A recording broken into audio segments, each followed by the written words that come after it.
নাম কি আপনার? আমার ডাক নাম হলো বাচ্চু, আর আতাউর রহমান বাচ্চু আর কি। আচ্ছা, বয়স কত? বয়স 57।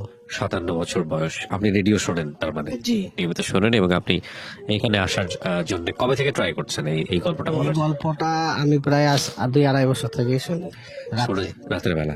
আচ্ছা, তো বাচ্চু ভাই আপনার গল্প শুরু করেন যেভাবে বলতে ইচ্ছে করে, যেভাবে। আমার গল্প, আমি প্রথম, আমার আব্বা জি। সান্তাহারে চাকরি করতো। আচ্ছা, তো উনি আবার ওই দ্বিতীয় বিয়ে করেন। দ্বিতীয় বিয়ে করার পর, সন্তান মানে কি বগুড়া সন্তান? বগুড়া সান্তাহার। ওকে। দ্বিতীয় বিয়ে করার পর আমরা 2 ভাই। হ্যাঁ আমার আম্মা, আমার নানির দেশ আবার হলো কাপাসিয়া, গাজীপুর। হ্যাঁ আমাদের 2 ভাইকে নিয়ে ওখানে চলে যায়। হ্যাঁ। মানে আমার আব্বার সাথে রিলেশন শেষ হয়ে যায় আর কি। ওকে। যার পর তো ওখানে আমাদের থাকার মতো কোনো জায়গা ছিল না, কর্ম করার মতো কোনো ব্যবস্থা ছিল। তখন আমি খুব ছোট, আমার ভাইটা একটু বড়, একটু একটু কর্ম করতে পারে। ওকে। তখন আমরা মামার বাড়িতে যেয়ে থাকি। তখন খুব কষ্ট, আমাদের খুবই কষ্ট। একবেলা ভাত খাই, একবেলা ভাতের মার খাই। ও। এইভাবেই আমাদের জীবন শুরু। তারপর মনে করেন তো লেখাপড়াও শিখতে পারিনি। মা এখানে কাজে দেয়, ওখানে কাজে দেয়, কোথাও মন টেকে না। ছোট তো, মানুষ মনে করেন যে অর্ডার করার আগে খারাপ কথা বলে ফেলে। হ্যাঁ। তখন এরকম করে একটু যখন বড় হলাম, তো আমার যে ভাইরা, মানে আমার যে ওয়াইফের দোলা ভাই, হুম। ওর নাম ছিল রুস্তম বাউল। আচ্ছা। গান গেতো, পালা গান গেতো। ওকে। তখন উনি একদিন আমার মাকে মা ডাকতো।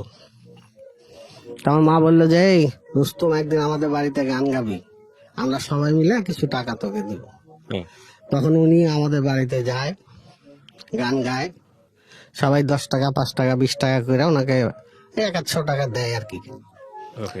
100 টাকা দেওয়ার পর উনি আমাকে দেখে, ওই রুস্তম দেখে বলে, "এই ছেলেটা কার মা?" কয়, "কেন, এটা তোর ভাই।" কয়টাকে দাও তুমি, আমি মানুষ করি, আমি গান শেখাবো এটাকে।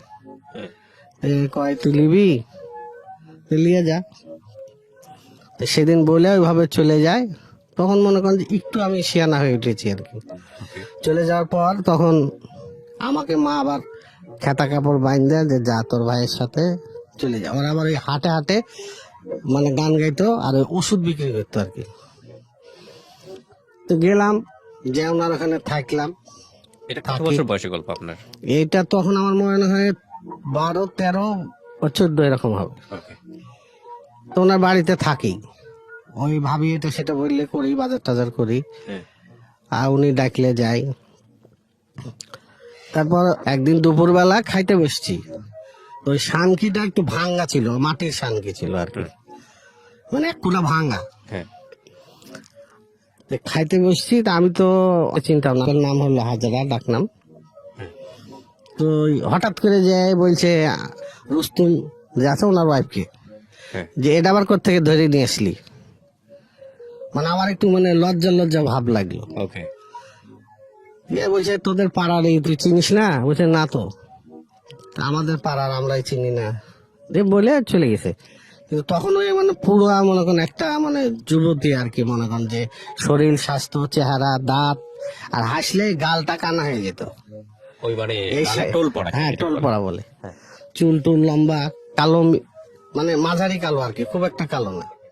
তখন মনে করেন যে অর্ধেক তাকায়, মানে মনে করেন যে আমার কেমন খুব একটা লজ্জা লেগে গেল। মানে আমি ভাত খেয়ে উঠতেও পারছি না, খাইতেও পারছি না। ওকে। তো দিয়া ওই আমার কাছেই বসলো, ধাপাস করে বসলো, মানে একটু চঞ্চল ছিল খুব, ধাপাস করে বসলো। হুম। তো আমি মনে করলাম যে কি রকম লজ্জা শরম লাগে, একবার সে কাছেই বসলো, বসে একটু হেঁটে গেছি। হেঁটে যে খাইলাম কোনো মতো কষ্ট করে, খায়া ওই চলে গেল ওদের বাড়ি, আমিও চলে গেলাম আমাদের বাড়ি। আমি আর মানে কথা টথা বললাম না, কথা না বললে চলে গেলাম। পরে বিকালে আসলাম, আসে হচ্ছে, ভাবি ও মেয়েটা কে গো? কয়, চিনো না তুমি? ওটা আমার ছোট বোন। হ্যাঁ। আপনার ছোট বোন? ওরা কোথায় থাকে? কয় যে কাছারি, ওখানে বাসা আছে, ওই বাসাতে থাকে। তা আসি, আসে বাসার 4 সাইডে খালি ঘুরি, মানে ঢোকার সাহস পাই না, যেহেতু পরিচয় নাই, কি করে ঢুকবো। হ্যাঁ, একদিন দেখেছি, তখন একদিন ইয়া করি যে ভাবির সাথে যাব, হ্যাঁ তো চলে গেলাম সকালে ঘুম থেকে উঠে ভাবির কাছে, ভাবি আবার নাস্তা টাস্তা দিল, খাইলাম। হ্যাঁ তো ভাবি বলছে যে তুমি বাচ্চু তুমি একটু থাকো, আমি একটু মার কাছে যাব। তা আমি বলছি যে, আমি থাকবো কেন, চলেন আমিও যাব। ওকে এই তখন মনে করেন চলে আসলাম, আমাদের বাড়িতে ঢুকলাম, প্রথম প্রবেশ। হ্যাঁ তো যাই দেখে যাই ওই বাইরে বসে দুপুর বেলায় 11টার দিক খেতা শিলাচ্ছে। হুম আমার জিজ্ঞেস করলে এটা কে, হ্যাঁ এটা আবার কে, কোথেকে এনেছিস? মানে ক্যানভাসের কাজ হলো যে একদিন কয়েকটাকে রাখে রাখে খাটায় খুটায় ওটাকে আবার বিদায় করে দেয়, আবার আরেকটা ধরে। হ্যাঁ হ্যাঁ, তা আমি তো গান টান কিছু জানি না, নিয়ে যাই মজ মাথা দাঁড় করায় বলে এটা রেডিও সেন্টার থেকে এসেছে পালিয়ে, হ্যাঁ। একই দিয়ে গান শোনাবো। এই বয়ান টন দিয়ে ওষুধ টষুধ বিক্রি করে পরে ঢোল তবলা হুল করে চলে যায়। হ্যাঁ। তখন মনে করেন যে আমি খালি অর্ধেক তাকায় থাকি, কিন্তু বুঝতে দেই না কাউকে, কেউকে বুঝতে দেই না। ওর দিকে মানে হচ্ছে নামটা কি? হাজারা হাজারার দিকে থাকে। হাজারার দিকে তাকায় থাকি, হুম। তো বুঝতে দেয় না। কিন্তু ব্যাপারটা বেশ 15-16 দিন গেছে পরে ভাবি বুঝতে পেরেছি, মানে আমি যার কাছে ছিলাম, হ্যাঁ। ওনার রস্তুর ওয়াইফ। তো আমাকে একদিন জিজ্ঞেস করছে যে তুমি কি আমাদের বাড়িতে যাও নাকি? আমি না তেমন যাই না, ওদিক দিয়ে আসি, আসার টাইমে হয়তো দেখি। তো তখন তো মেয়েরা মনে করেন শাড়ি পরতো, বাংলা শাড়ি, হ্যাঁ। বাংলা কুচি দিয়ে তো পরতো না, পায়ে স্যান্ডেল থাকতো স্বাভাবিক। আর ওই ব্লাউজ পরতো মনে করেন গোল গোল গোল হাতা ব্লাউজ, হ্যাঁ ওকে খুব সুন্দর লাগতো দেখতে। যে খালি বাড়ির 4 সাইড দিয়ে ঘুরতাম, কিন্তু আমার একটু বয়স কম ছিল, দাড়ি মোছ উঠে নাই, এই জন্য কিন্তু ওই আমাকে পাত্তা দিত না। হ্যাঁ ওই আমাকে পাত্তা দিত না, খালি এড়িয়ে চলতো, সবসময় আমাকে এড়িয়ে চলতো। হ্যাঁ তা আমি এখন কি করে আমাকে ঢুকি? তা আমি তো চিন্তা করলাম, আমি তো লেখাপড়াও তেমন জানি না, চিঠি মিটিও লিখতে পারি না। হ্যাঁ। তা আমাদের এখানে আমার এক বন্ধু ছিল, আমার পাশের বাড়ি, ওবায়দুল নাম, আচ্ছা ও আবার কলেজে পড়তো। আচ্ছা তাকে বললাম ভাই আমার একটা উপকার করে দিবি? বলছে কি উপকার? আমাকে একটা চিঠি লেখা দে না। তা চিঠি লেখে তুই কাকে দিবি? আমি আমি দিব একজনকে, তুই দিবি কি না? তো বলছে, এখন পারবো না, কলেজ থেকে আসিস, সন্ধ্যাবেলা আসিস। হ্যাঁ তো আমাদের এলাকাতে তো আগে মনে করেন যে ওই ইয়ার ঘর ছিল, ওই কুশারের পাতার ঘর, হ্যাঁ আর ওই চাটাইয়ের বেড়া, উপরে কুশারের পাতার ছাউনি, চাটাইয়ের বেড়া।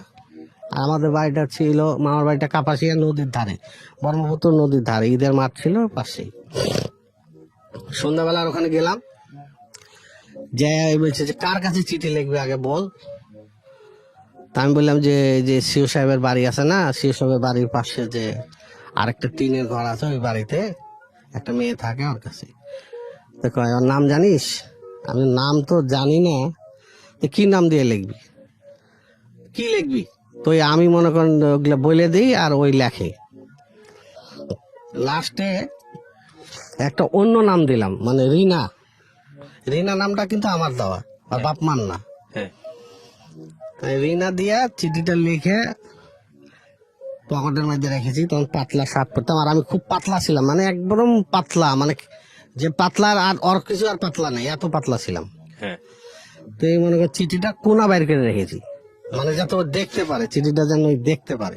আমি তো দেওয়ার সাহস পাইছি না, ওই জন্য দেখতে পাই, এই জন্য মনে করেন চিঠিটা কোনা বাইর করে রেখেছিলাম। ওকে তখন ওর সামনে দিয়ে খালি ঘুরি, 3-4 বার ঘোরার পর ওই বলছে ওটা কি? ওই আমাকে আপনি করে বলতো, আমি ওকে হাজার আপা বলতাম।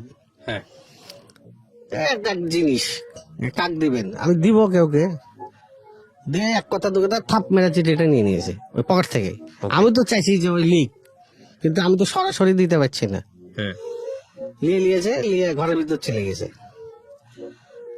তোর মা বাইরে আর ভাবি বাইরে কাজ কাম করছে, আর আমি তো আর ঘরে ঢুকতে সাহস পাচ্ছি না, আমি বাইরেই দাঁড়ায় আছি। তোর মা বলছে যে বসো, দাঁড়ায় আছো কেন? আমি যাই হোক একটু সুযোগ পাইলাম বসার। হুম তো একটা পিড়া দিল, কাঠের পিড়া, ওখানে বসলাম। ওই যে চিঠিটা আবার ঘরে পড়লো, পড়ে চিঠিটা লেখে দিয়েছে, কিন্তু ওর মার সামনে আর দিছে না। পরে আবার মনে করেন ঘুরতে ঘুরতে ঘুরতে ঘুরতে বিকাল বেলা, দুপুরে বাড়িতে খাওয়া দাওয়া করে আবার বিকেলে ঘুমানোর অভ্যাসে না ঘুমাই চলে গেছি। জি গেছি, যাই দেখছি ওরা বাড়িতে কেউ নাই। তখন বলছে এই চিঠিটা কার? আমি আছে একজনের। রিনা কে? আমি চিনবেন না আপনি। তা কইলেন আপনার চিঠি আপনি নিয়ে যান। তখন চিঠিটা আমি নিয়ে নিলাম, নিয়ে চলে আসলাম। তার পরের দিন 2-3 দিন পর আমার মা আমাকে বললো যে ইয়েতে যেতে হবে, বর্মির বাজারে যেতে হবে, ওখানে তোর বোনের বাড়ি আছে, আমার মামা তোর বোনের বাড়ি, ওখানে যেতে হবে। হুম। যে তুই কবে যাবি? আমি তো আজকে যাবো না মা, বুধবারে যাবো। তো মা বললো ঠিক আছে, বুধবার হাটের দিন আছে, যাইস। এর মধ্যে আবার ওর দুলাভাই আসছে বাড়িতে, যে আমাকে নিয়ে গেছিল, হ্যাঁ। আসেই আমাদের বাড়িতে আসছে। আচ্ছা। আসে বলছে কি ব্যাপার, তুই চলে আসছিস কেন? তুই করে বলতো আর কি, আমি ছোট তো। তা আমি চলে আসবো না, আপনি আমাকে নিয়ে যায় জয়দেবপুর থুয়ে আপনি চলে গেছেন, আমার খাওয়া নাই দাওয়া নাই কিছু নাই, মানুষের বাড়িতে থুয়ে গেছেন, ওরা খাইতেও দেয় না ঠিক মতো। হ্যাঁ, কোনো মতো খায়, রাতে হাঁটতে হাঁটতে চলে আসছি দুপুরবেলা। বলছে আচ্ছা ঠিক আছে, তা কালকে আমি চলে যাব, আমার সাথে যাবি না? আমি যাব। তো ওখানে রাজাবাড়ি হাট বলে একটা হাট আছে, ওই রাজাবাড়ি হাটের দিন আমাকে নিয়ে আসলো। জি। তা আসার টাইম আবার আমাকে বলেছে যে ওই ওনার শ্বশুর বাড়িতে থাকতে, মানে হাজারদের বাড়িতে দাঁড়াইতে, ওখান থেকে আমাকে নিয়ে যাবে। তা আমি ওখানে আসলাম। আসার পর এখন ওর সাথে কথা বলবো কি সুযোগটাই পাচ্ছি না। আর ওই তো মনে করেন যে আমার একটু মানে পাতলা পুতলা হ্যাংলা। ওই সময় তো বয়স কিরকম আপনার? আমার বয়স সেরকম নয়, 15-17, 15-16 এরকম আর কি। আচ্ছা, আচ্ছা। কিন্তু ওই ওর হাসিটা দেখলে আমার খুব ভালো লাগতো। আচ্ছা। মানে খুব একটা কালো না তো, মিচমিচে কালো, গালটা কানা হয়ে যেত, আর এই গলার কাছে একটু থাক থাক ছিল, 2-3টা থাক ছিল। আচ্ছা। দিয়ে এখন মনে করেন যে ওই পাত্তা দেয় না, ঘুরি ওর পিছে, যেদিক যাই সেদিকেই যাই, হ্যাঁ। ও যেদিক যাই সেদিকেই যাই, কিন্তু পাত্তা দেয় না আমাকে। এখন কি করি? আবার মনে করেন এরকম কয়েকটা চিঠি লিখে দিলাম। একদিন আমাকে বলছে এভাবে চিঠি দিয়ে না, মানুষ খারাপ বলবে। তখন কি করলাম, ওই পোস্ট অফিসে যে পিওন আছে, হ্যাঁ। ওকে বললাম যে ভাই, আমি বিয়ারিং চিঠি ছাড়বো, 4 টাকা করে লাগে, আমি চিঠির ভিতরে ঢোকাই দেবো, আপনি চিঠিটা এমন জায়গায় দিয়ে দিবেন। ওকে। দেওয়ার পর মনে করেন যে ঠিক ওই লোক হাসছে শুনে, কাক দিবা? আমি যে এই ব্যাপার আড়ালে বললাম যে আমার মেয়ের হাতে দিবেন। তো দিয়েছে পরে ওকে প্রশ্ন করে যে হাজারার বাবা বলা। হাজারার বাবার হাতে দিয়েছে। তখন সে প্রশ্ন করেছে যে এটা কে দিয়েছে, হ্যাঁ। তখন বলছে যে মুখ দিয়েছে। তখন আমাকে একদিন ডাকলো, রাস্তায় দেখা হইলো, সালাম দিলাম, কয় তুমি এগুলা করো না বাবা, এগুলা করলে আমার দুর্নাম হবে। ঠিক আছে, আর যাই না, কয়েকদিন না যাওয়ার কারণ। তারপরে আমি হঠাৎ করে আমার বাবার কাছে চলে গেলাম। মানে আমার উদ্দেশ্য ছিল যে বাবার কাছে যে একটা হাত পায়ে ধরে একটা চাকরি বাকরি নিব আর কি, যে মাস্টার রুলে রেলে চাকরি। হ্যাঁ। বাবার কাছে গেলাম, যাওয়ার পর উনি একটা চাকরি দিল আমাকে, ওই পানি ছাড়ার, কলোনি কলোনি ঘুরে ঘুরে পানি ছাড়ার চাকরি দিল। এখন প্রতিদিন একটা করে চিঠি দেই, প্রতিদিন একটা করে চিঠি দেই, কিন্তু চিঠির কোনো উত্তর আসে না, উত্তর আসে না। তখন আবার আমি কি করলাম, আব্বাকে বলে চলে গেলাম, যাই দেখি ওদের বাড়িতে মেলা লোকজন। কি এত লোকজন কেন? কয় মেয়ে দেখতে এসছে, মেয়ে দেখতে এসছে। ঠিক আছে, তো ওকে আমি ইশারা দিয়ে বললাম যে একটু ওদিক যান, আপনার সাথে কথা আছে। তো ওই আবার সন্ধ্যার দিকে আর কি। হ্যাঁ।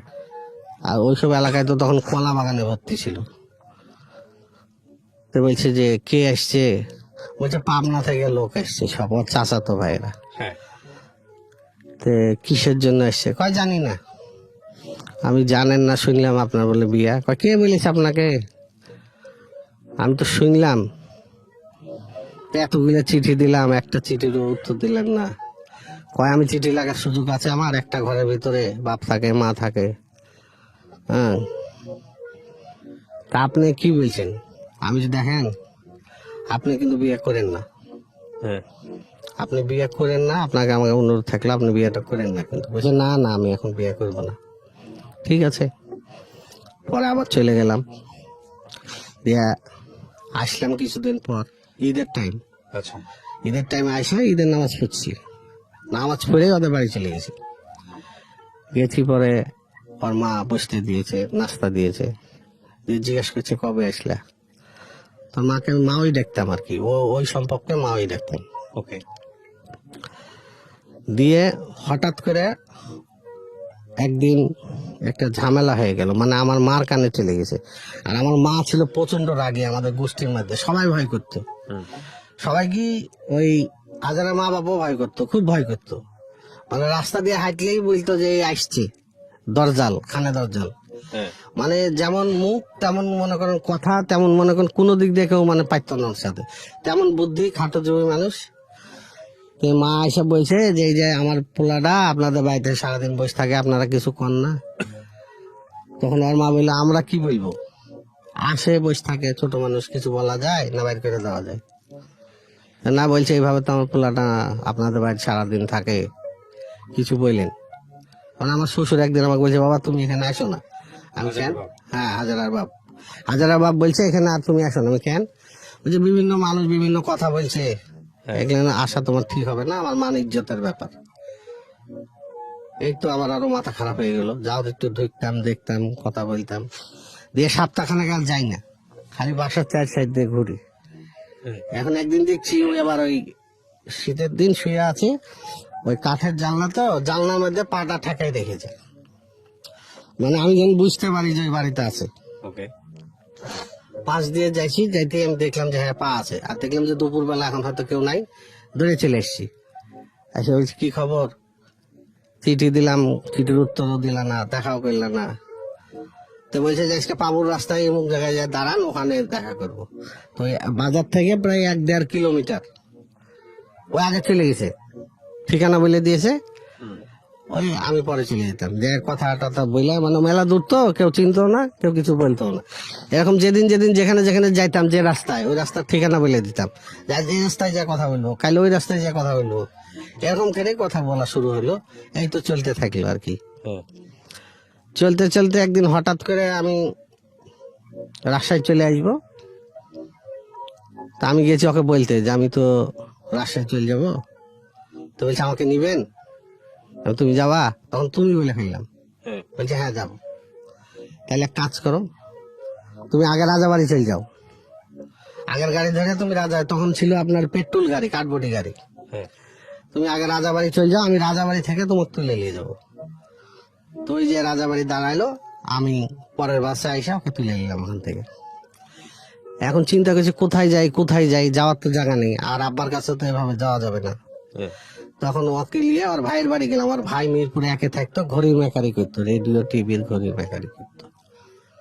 আর ভাইয়ের বাড়িতে আসলাম প্রথম, আইসা ওখানে থাকলাম। থাকার পর ওর ভাই ব্যাপারটা বুঝতে পারলো, পাইলে ওর ভাইকে বললো। আর ভাই আবার যেই লোকের দোকানে চাকরি করতো, ঘড়ির যে দোকানে মহাজন, ওই লোক আবার আমাকে দুপুরবেলা দাওয়াত করে ডেকে নিয়ে গেল, নিয়ে যে ভালো মতো খাওয়ায় দাওয়ায় ব্যাট দিয়ে বাড়ি শুরু করে দিল। এই মোটা ব্যাট দিয়ে। তখন ওই খাবার থেকে খবরদার আর গায়ে একটা বাড়িয়ে দিবেন না। কেন আপনাকে মারবেন? কেন আপনি কোন অধিকার রাখা মারবেন? হ্যাঁ হ্যাঁ, কত বড় সাহস, এই সেই মানে মেলা কথা আর কি, যেগুলা মানুষ খারাপ ভাষায় বলে। বলার পর ওই বলছে চলো বাড়াও। তো বলছে এখন বাড়াইলে তো ঠ্যাং ভেঙে দেবো। তখন ওই বলছে যে আপনার সাহস থাকলে আমার গায়ে হাত দেন তো, ওকে যে 2টা বাড়ি দিয়েছেন এটাই তো আপনার কপালের ভাগ, আপনার হাত দিয়ে দেখেন, আমি এখনই পুলিশের কাছে যাবো। তখন ওই লোক আর কথা বললো না। তখন ওখান থেকে বাড়াইলাম, বাড়াই মিরপুর আপনার 11, ওই পল্লী বিদ্যুতের পাশে আগে যে চাটাইয়ের ঘরগুলো ছিল, ওই চাটাইয়ের ঘরে উঠলাম। 60 টাকা ভাড়া। আমাদের কাছে তো কোনো টাকা পয়সা নেই, খাওয়া দাওয়া তেমন কিছু নেই। কি করি, যে 10 টাকা দিয়ে একটা পাটি কিনলাম, 5 টাকা দিয়ে একটা প্লেট কিনলাম, 3 টাকা দিয়ে একটা গ্লাস কিনলাম। রান্নার তো হাড়ি নেই। নিয়ে ওখানে প্রায় 1 মাসের মতো ছিলাম। 1 মাসের যে টাকাটা ছিল শেষ হওয়ার পথেই ওই চিরালি আসতাম। থাকতেন বলতে কি আপনার সঙ্গে কি হাজারা থাকতো? হ্যাঁ, বিয়ে করছেন আপনারা নাকি? হ্যাঁ, আমরা এর মধ্যে ফাঁকতালে ওই মনে করেন যে ইয়াতে শ্রীপুর যায় বিয়ে করে নিয়েছিলাম নিজেরা। ওখানে এক মৌলবীকে 500 টাকা দিলাম, আর একটা উকিল বাপ ধরে ওখানে বিয়ে করে নিয়েছিলাম। নেওয়ার পর এখন ওখানে থাকি, কর্ম নাই, কর্ম জানি না, কোনো কাজও জানি না। তো চিরা আনি 1 পোয়া করে, অর্ধেক রাত্রে খাই, অর্ধেক সকালে খাই, দুপুরে কোনো খাওয়া টাওয়া নেই। এভাবে 10-15 দিন চলতে থাকে। 10-15 দিন চলার পর এক হিন্দু মেয়ে, ওই মহিলা মনে করেছে যে আমার ওয়াইফ, তখন তো আমার ওয়াইফ হ্যাঁ বিয়ে হয়ে গেছে, ও মনে করছে আমরা হিন্দু। হ্যাঁ দিয়ে ওর স্বামীর সাথে আমাকে কাজে দিল 15 টাকা রোজে। ওই ফার্নিচার ডলতে হবে, ডললে প্রতিদিন 15 টাকা করে দিবে। তখন যাই হোক একটা ভরসা পাইলাম। আর 10 দিন কাজ করার পর একদিন মনে করেন হাজারের সাথে ওই মহিলা তর্কাতর্কি। ওই মহিলা বলছে যে আপনি তো হিন্দু। বলছে না আমি হিন্দু না, আমি মুসলমান। কয় আপনি হিন্দু, আপনার বাড়ি আমাদের বাড়ি এখানে, আমি আপনার চিনি এই সেই। বলছে না আমি হিন্দু হবো কেন, আমি মুসলমান। তখন ওই মহিলা আবার কি করলো, স্বামী বলে কাজটা বন্ধ করে দিল। কাজটা বন্ধ করে দেওয়ার পর এখন আমার আর খাওয়া টাওয়ার নাই। তখন আমি গেলাম যে এক জায়গায় একটা রিক্সা চাইলাম একজনের কাছে, দিল না, বলছে অপরিচিত লোক দেওয়া যাবে না। তো ওখানে এক রিক্সাওয়ালা ভাড়া থাকতো। তখন ওই রিক্সাতে চালাতে লাগলাম। তখন ওই বাড়ি থেকে বাড়ায়া ওই বাড়িওয়ালার বউ বলছে এই দেখো ড্রাইভার, ড্রাইভারের বউ কই রে, ড্রাইভার এই দেখো। তখন ওই বাড়া বলছে না তোমাকে এখানে থাকবো না, চলো বাড়ি চলে যাবো। বাড়ি চলে যাবো, এখানে থাকবো না, তুমি রিক্সা চালাতে পারবে না। ওকে চলে আসলাম বাড়িতে দুজনে। যাই হোক দুজনে একটু তর্ক বিতর্ক হলো, হওয়ার পর বাড়িতে চলে আসলাম। বাড়িতে এসে ওই চলে গেল ওর বাড়িতে, আর আমি চলে গেলাম আমার বাড়িতে। দুইজন দুই বাড়িতে। তখন ওকে বলছে যে তোরা কোথায় ছিলি, তো বলছে ভাইয়ার কাছে গেছিলাম। আর আমাকে বলছে তুই কোথায় ছিলি, আমি বললাম যে আমি সান্তার থেকে এসেছি। কিন্তু দুইজন দুই জায়গায় গেছি, যাই কিন্তু 3-4 ঘন্টা আর অত মন মানছে না। আর ওই আবার চলে গেছে ওর দুলা ভাইয়ের বাড়ি, আমিও চলে গেছি ওর দুলা ভাইয়ের বাড়ি। দুলা ভাইয়ের ওর বোন আবার ওই মাটির কোঠা দিচ্ছে। তো ওখানে যাওয়ার পর ওর বোন আবার ব্যাপারটা সন্দেহ করে ফেলেছে, কি রে যাওয়ার দিনও একসাথে গেল, আসার দিনও একসাথে আসলো, তাই তো নিশ্চয় এদের ভিতরে কোনো একটা ব্যাপার হয়ে গেছে। দিয়ে তখন এসে ওর মাকে বললো, যে মা এই ব্যাপার, ওরা দুজন যাওয়ার দিনও একসাথে গেল, আসার দিনও একসাথে আসলো, আবার আমার নাম ধরে ওই যে বাচ্চুর গামছা আমার কাছে, আবার ব্যাপারটা কি। তখন ওকে ধরেছে, ধরে আর বোন ঝাঁটা দিয়ে 2-3টে বাড়ি দিয়ে বলছে সত্যি কথা বল তোরা কি। তখন ও বলে ফেলেছে ও তো একটু মানে তেজ আছে ভালো, রাগ খুব। হ্যাঁ আমি বিয়ে করে দিয়েছি, তোরা কি করবি, তোরা কি করবি, আমি বিয়ে করে দিয়েছি। তখন আর দুলা ভাইয়ের কানে গেল। দুলা ভাই রাত্রেবেলা এসে ওকে বাড়ি থেকে আর শ্বশুর ওদের বাড়ি থেকে নিয়ে গেল, নিয়ে যেয়ে ঘরে আটকায় রাখলো 3 দিন। আটকায় রেখে ওর দুলা ভাই তখন মতে মতে মতে মতে মনে করেন ছেলে খুঁজছে। আচ্ছা তখন ওর দুলা ভাইয়ের সাথে এক ছেলে থাকতো, নাম হইলো বকুল। ওই ছেলে বেশ মোটামুটি বয়স ভালো, 25-26। হ্যাঁ ওই ছেলের সাথে বিয়ে দেওয়ার জন্য ওরা মনে করেন সব রেডি করে ফেলেছে, আমার শ্বশুর, আমার ভাইরা আর আমার জেঠাস। সব রেডি করে ফেলেছে, কালকে বিয়ে হবে, সব কথাবার্তা সব মানে সবই কমপ্লিট। হ্যাঁ সারা রাত ঘরে আটকে রেখেছে, এ আর বাড়াইতে পারেনি। বাড়াইতে যখন পারেনি, ভোরবেলা যখন আজান আজান দিবে, তখন ওর বোনকে বলেছে যে দরজা খোল, আমি বাথরুমে যাব। বাথরুমের কথা বাড়াইছে, বাড়ায় ধর এখান থেকে এই 1.5 কিলো, 1-1.5 কিলো হবে, এক দৌড় মেরেছে। এক দৌড়ে মনে করেন যে এই থানার পিছনে ছিল মরখালার ঘাট, ঝাঁপ দিয়েছে নদীতে। নদীতে ঝাঁপ দেওয়ার পর তখন ওর বোন কাঁদছে, কাঁদার পর সব লোকজন এক জায়গায় জড়ো হয়ে গেছে। হ্যাঁ জড়ো হয়ে যাওয়ার পর তখন ওই মাঝিরা ওখানে আবার ওই চাপিলা মাছ মারে যে ঠকাস ঠকাস করে, ওরা তুলেছে টেনে, হ্যাঁ তুলে কিনারে নিয়ে এসছে। নিয়ে এসে পরে জ্ঞানটা তুই মরিস না, তোকে আমরা বাচ্চুর হাতেই তুলে দেবো, হ্যাঁ তোকে মরতে হবে না। তো ওই চলে পরে নিয়ে গেছে, নিয়ে যে প্রাথমিক চিকিৎসা টিকিৎসা করে বাড়িতে নিয়ে গেছে। আমি খবর পেলাম, এই পাড়ার আরেকজন আমাকে খবর দিল যে এরকম এরকম ওই তো নদীতে পড়েছে, ঝাঁপ দিয়েছে, আর বদুল্লা ভাই বিয়ে ঠিক করেছিল। তখন আমি আমার শাশুড়ির কাছে গেলাম, হ্যাঁ আমি বললাম যে দেখেন আপনার তো এগুলো করছেন, বলছে আমরা তো ইচ্ছা করে করছি না, তোমার মায়ের ভয় করছি, তোমার মায়ের যে গোষ্ঠী আর তোমার মায়ের যে রাগ, এদিকে মামারাও খেপা। মামার ইচ্ছা ছিল যে মামা তো বোনের সাথে বিয়ে দিবে, নাম শেফালি, কিন্তু আমি ওদিকে যাইনি। হ্যাঁ দিয়ে মনে করেন তখন আমাদেরকে ঠিক আছে সবাই মিলে আমার শ্বশুর আমাকে ডেকে আমার হাতে তুলে দিল, কিন্তু আমার তো কোনো কর্ম নেই, কি করে খাবো, রিক্সা চালাতে যাই পারি না। আমাদের বাড়িতে গেলাম, বাড়িতে মা রাগ করে, আমার বড় ভাই ছিল ওর কাছে চলে গেল, খাবার নাই কিছু নাই, কোনো মতো একটু চাল জোগাড় করলাম এক জায়গা থেকে, কিন্তু রান্নার খড়ি নেই। তো দুইজনে সকালবেলা উঠে চলে গেলাম গজারি বনে, ওই যে গজারি বন আছে, যে খড়ি কুড়াইলাম।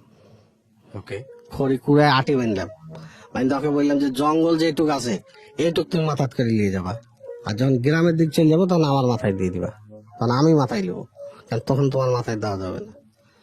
ওই করে মনে করেন যে খড়ি নিয়ে আসলাম, নিয়ে এসে চারটা রান্না করে খেলাম। তো আরেকজন বলছে যে খড়ি চারটা আমাকে বেচে দে, তোরা তো আনতেই যাচ্ছিস, আবার কাইলে আনবি। তো বলছে ক টাকা দিবি? 8 টাকা দেবো। 8 টাকাতে ওই খড়ির আটিটা বেচে দিলাম, দিয়ে ওই হাফ কেজি চাল, তখন মনে করেন যে 2.5 টাকা 3 টাকা কেজি আটা কিনলাম।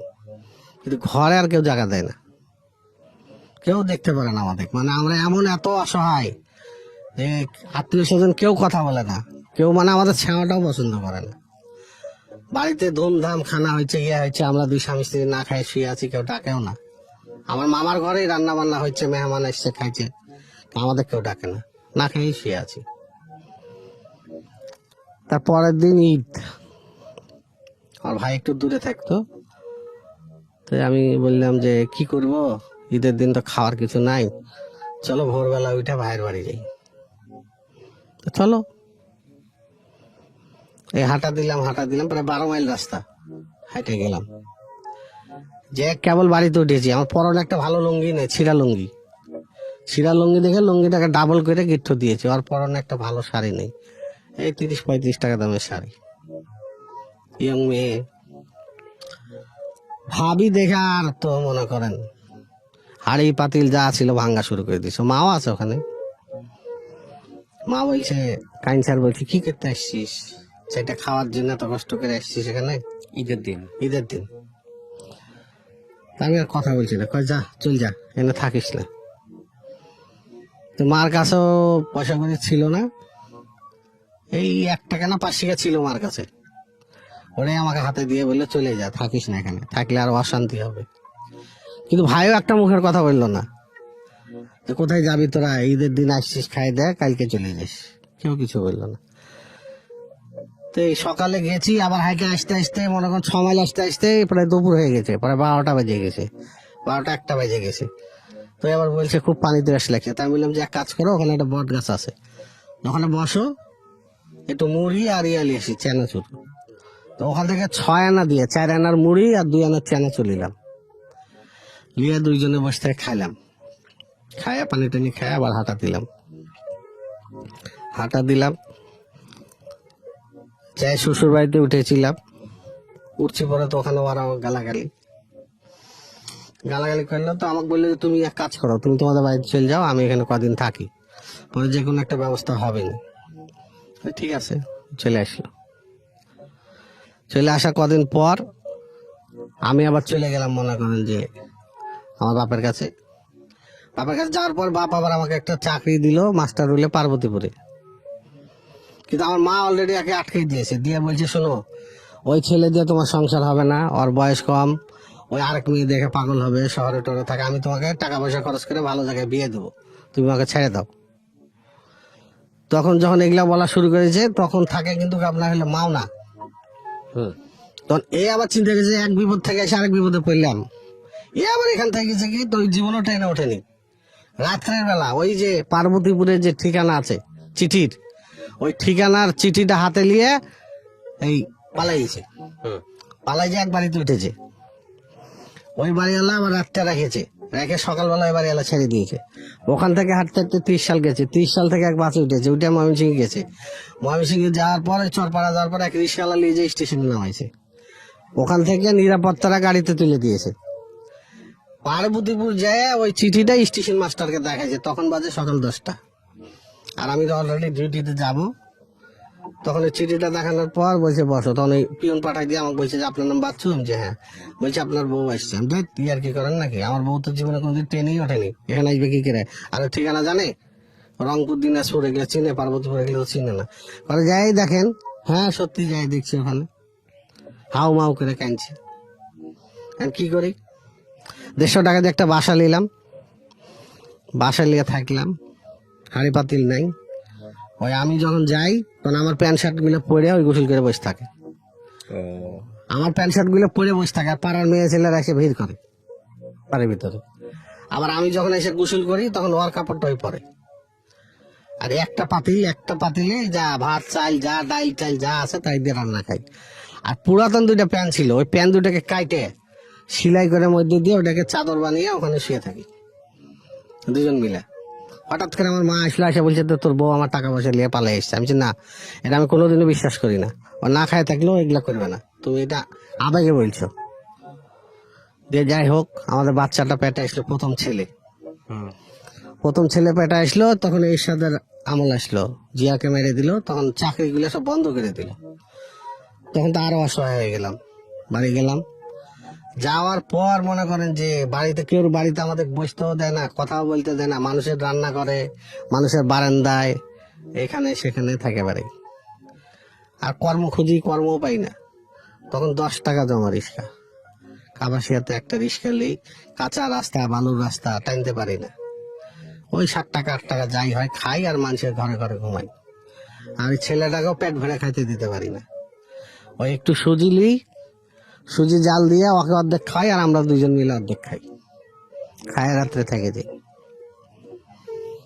এইভাবে জীবন চলতে লাগলো। তখন ছেলেটাকে হঠাৎ করে একদিন এক লোক আমাকে বুদ্ধি দিল যে তুই এখন থাকিস না, তুই চলে যা তোর বাপের এখানে। আসলাম বাপের এখানে, এসে কয়েকদিন থাকাতে সৎ মা কি করে খেতার ভিতর রুটি লুকায় রাখে, চালের হাড়ি লুকায় রাখে। চাল নাই, খাবার নাই। কয়েকদিন পর তারপরেও মনে করেন থাকার চেষ্টা করলো কি, ভাত খাইতে বসছি, ভাত গুলে পলিথিনে ঢাইলে দিয়ে থাল ডালিয়ে চলে গেল। তাও কিছু বললাম না। লাস্টে চোর সাব্যস্ত করে বাসা থেকে বের করে দিল। বলছে পাটা তাওয়া এগুলো তুই চুরি করে বেচেছিস, তোর কাছে টাকা নেই। ঠিক আছে, যে বিহারি কলোনিতে একটা ঘর ভাড়া নিই 60 টাকাতে, আবার জীবন শুরু করি। মানুষের রিক্সা চালাতে, মানুষ বলে হ্যাঁ তোমার আব্বা চাকরি করে, তুমি রিক্সা চালাবা কেন? কেউ দেয় না। তো যে রুগীর দালাল আছে না, রুগীর দালাল, ওদেরকে তখন পুলিশরা ধরতো। এক দালাল মাসুদের বাপ নামার, ওই আমাকে বলছে যে গাড়িটা নিয়ে লক্ষ্মীপুর যাও, আমি তোমার পিছিয়ে পিছিয়ে আসছি। কিন্তু আমি তো ভ্যান তো জানি না। আমি গাড়িটা নিয়ে লক্ষ্মীপুর গেছি, খট করে আমাকে 10 টাকা দিয়ে ওই গাড়িটা নিয়ে চলে গেল। তখন আমি বুঝলাম যে এখানে এইটুকুর মধ্যে 10 টাকা, তাহলে তো ইনকাম ভালোই আছে। তাহলে এই 10 টাকা নিয়ে যেয়ে 2.5 টাকা দিয়ে আটা কিনলাম, আলু কিনলাম, এগুলা কিনে মানুষের কাছে হাড়ি পাতিল নিয়ে চায়ে খায়ে এই জীবন শুরু হলো আমাদের। ভ্যান চালানো। হ্যাঁ, ওই এক বেলা করে চালাই। আরেক ভদ্রলোক মনে করেন ওহাব নাম, ওই তখন দেখে বলছে তোমার মতো ছেলে রিক্সা চালালে জীবন বাঁচে, তুমি এক কাজ করো, আমার এই কাজটা করো, আমি তোমাকে ডেইলি 25 টাকা করে দেবো। তখন ওই 25 টাকা করে ওই দিত, আর এদিকে মনে 30-35 টাকা যা হয়তো। এইভাবেই জীবন শুরু হলো। এই মনে করেন এক বেলা খায় এক বেলা না খায়। তারপরে দেখা যাচ্ছে যে আমার এই বড় মেয়েটা আসলো পেটে। তো বড় মেয়েটা আসলো, আমার তো কেউ নাই, কেউ ধরারও নাই, কেউ কিছু নাই। বাচ্চা যেদিন হয় সেদিন ঘরে আটা আছে, কিন্তু রান্না করার লোক নাই। তাকে বললাম তুমি শুয়ে থাকো, তোমার তো খাইতে দিতে হবে। আমি চাই না, আমি বেলছি। তা আমি চাই না, আমি রুটি বেলছি। বেলে তখন বাচ্চাটা আমার সেই দিনই হয়েছে। বেলে টেলে ওকে খাওয়াইলাম, চাটা খাওয়াইলাম, কাজে যাই, আবার আসি, এসে রান্না করি, করে ওকে খাওয়াইয়া আমি খাইয়া আবার ডিউটি যাই। তখন আমার মনের মধ্যে একটা ইচ্ছা ছিল যে আমি যাই কিছু করি না কেন, আমার সন্তানগুলোকে মানুষ করব। আমি এখনো ধরেন কষ্ট করি ছেলেদের জন্য, বলেন তে কোনোদিন তোমাকে ছাড়বো না আমি। আর ওও বলতো যে জীবন তো মানুষের একটাই, ঝগড়াঝাটি হয়, ভাই বোনের মতো টুকটাক লাগি, ওইও রাগ করে থাকে, আমিও রাগ করে থাকি।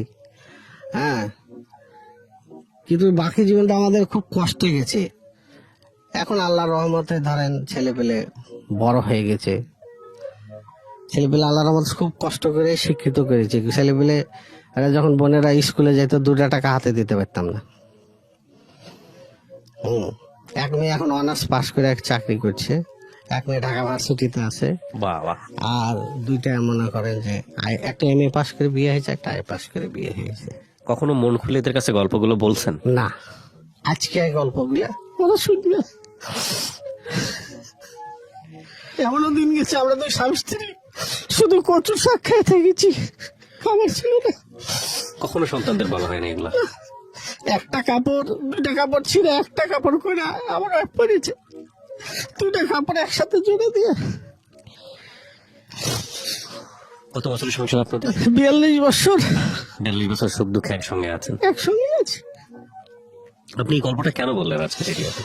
গল্পটা বললাম, মনের একটা আক্ষেপ। আর এই যে বর্তমানে দেখি প্রেম করে ছেলেরা, বাড়ির পাশেই দেখছি, একটা বাচ্চা হয়েছে, ছাড়াছাড়ি, মারামারি, গন্ডগোল 42 বছরের জীবনে আপনাদের কখনো ঝগড়া হয় নাই? হয়েছে। 42 বছরের জীবনে কখনো এরকম সময় আসেনি যে মনে হয় না এই মানুষের সাথে সংসার করা যাবে না? না, এরকম কোনো মনে হয় ঝগড়া হয়েছে। কিন্তু কখনো ওও রাগ তাকে ছাড়া করেছে। চিন্তা করেননি? না, ওও রাগ করেছে, আমিও রাগ করেছি। আমি রাগ করে 2 দিন 3 দিন কথা বলিনি, ওও বলেনি, ওও খাইনি, আমিও খাইনি। কিন্তু আমার মনে মনে ভাবতাম যে না খাইলে তো অসুস্থ হয়ে যাবে। এর মধ্যে এমন একবার অসুস্থ হয়ে গেছিল যে আমার কাছে রিক্সা ভাড়াও নাই। আমি ঘাড়ে করে রেল লাইন পার করেছি, ঘাড়ের উপরে নিয়ে রেল লাইন পার করে। আমার আপনি কি বাচ্চা করেন ছোট এখন? ছোট। পেশায় কি করেন? আমি পেশায় নাইট গার্ড এখন চাকরি। নাইট গার্ডে চাকরি করেন। এই পরিশ্রম করে আপনি মেয়েকে ঢাকা ইউনিভার্সিটিতে পড়িয়েছেন? হ্যাঁ, এখন আছে আল্লাহ। একটা মেয়ে এমএ পাশ করেছে, একটা মাস্টার্স পাস করেছে, আর একটা বিএ পাস করেছে। ছেলে মেয়ে কয়জন আপনার? আমার 4 মেয়ে 1 ছেলে। ওনারা সম্মান করে, ভালোবাসা অবশ্যই দেয়? অবশ্যই। আমি এই গল্পের শেষে একটা কথা বলি আপনাদের সবাইকে, সেটা হচ্ছে আমাদের প্রত্যেকের জীবনে সমস্যা আছে, অবশ্যই। Including me. আমাদের যে কথাটা আমি বহুবার বলেছি রেডিওতে, সংসার নিয়ে জ্ঞান দেওয়ার মতো আমি আসলে আজকের এই অনুষ্ঠানে কিছুই বলতে চাই না, কারণ আমার সামনে যে বসে আছে সে এক মহাসাগর পাড়ি দিয়েছে, আমার চাইতে অনেক বেশি অভিজ্ঞ। কিন্তু একটা জিনিস বোধহয় খুব কমন আমি বিভিন্ন জায়গাতে পেয়েছি, সেটা হলো আমরা আসলে যাদের জন্য জীবনটা উৎসর্গ করে দিই তারা আমাদের গল্পগুলো জানে না। এই যে বাচ্চাদের সামনে কখনো বলা হয়ে ওঠেনি, বাচ্চারাও কখনো হয়তো ওইভাবে শুনতে চায়নি। হ্যাঁ, তো আমার মনে হয় যে সময় পেলে একটু বাচ্চাদেরকে বাবা মার এই যে স্ট্রাগলের গল্পটা একটু হলেও শোনানো উচিত, বয়স বুঝে। এতে করে তারা মেন্টালি অনেক বেশি ম্যাচিউর হবে। আমি আপনার প্রতি অনেক বেশি ভালোবাসা জানাই, শ্রদ্ধা জানাই। আপনি রাজশাহী থেকে কষ্ট করে আজকে এখানে আসছেন আপনার এই গল্পটা বলার জন্য, এবং এই গল্পটা থেকে অনেক কিছু শেখার আছে আমাদের। আমরা অবশ্যই গল্পটা প্রচার করব, এবং আমি আপনার জন্য দোয়া করি জীবনের শেষ দিন পর্যন্ত আপনাদের দুইজন একে অপরের সাথে থাকেন, এই ভালোবাসা নিয়ে থাকেন। অনেক ভালো থাকবেন আপনি। আমি যেখানে যাই ওকে সাথে নিয়ে যাই, বাজারে গেলেও ওকে সাথে যাই। আমি ওনার একটা ছোট্ট সাক্ষাৎকার নিব প্রিয় দর্শক এবং শ্রোতা। এই মুহূর্তে উনি ওনার স্ত্রীকে সাথে করে নিয়ে আসছেন, একটু ওনার সঙ্গে আমি কথা বলবো। কেমন আছেন আপনি? আলহামদুলিল্লাহ। আপনার নাম ভালো কি? আছেন? জি আমি ভালো আছি। আমার নাম মোসাম্মদ হাজারা খাতুন। উনি আপনার স্বামী না? জি। এই যে 41-42 বছর যাবত একসঙ্গে আছেন, আবার আজকে এখানে আসছেন, সারা জীবনে যে এত কষ্ট করছেন, এই মানুষটার প্রতি অভিমান হয় না যে বিয়ে করে বোধহয় জীবনে এত, এনাকে বিয়ে না করলে এত কষ্ট সহ্য করতে হইতো না? এরকম ফিল হয় না? মেয়েরা তো সংসারে একটা টুটা ঝামেলা হলেও তোমাকে বিয়ে করে আমার জীবনটা শেষ হয়ে গেল, না, পুরুষদের প্রতি এই হচ্ছে অভিযোগ। হ্যাঁ, এটা আমাদের দুজনেরই ভাগ্যে লেখা ছিল। আমি আপনাদের গল্প শুনলাম 30-40 মিনিট শুনেছি। আমি জানি এই গল্প 30-40 মিনিট না, 3-4 ঘন্টা শুনলেও শেষ করার মতো না। আমি খুব অবাক হয়েছি আপনাদের এই ভালোবাসা দেখে, অসাধারণ অসাধারণ। এবং আপনার ছেলেমেয়েরা মাশাআল্লাহ এখন সবাই মোটামুটি লেখাপড়ার দিক থেকে এগিয়ে গেছে। দোয়া করবেন। জি, আমি অবশ্যই দোয়া করব। আর আপনারা রাজশাহী থেকে কষ্ট করে আসছেন আজকে রেডিওতে সারা দেশের মানুষকে জানানোর জন্য। আমি খুবই সম্মানিত বোধ করছি আপনাদের এই সাথে বসতে পেরে, কিছুক্ষণ জানতে পেরে। আপনি অনেক ভালো থাকবেন, ঠিক আছে? আর আপনার স্বামী অনেক ভালো মানুষ। হ্যাঁ, জানি। আপনিও অনেক ভালো মানুষ। আপনাদের দুইজনের জন্য অনেক দোয়া থাকলো। আচ্ছা, দোয়া করবেন। জি।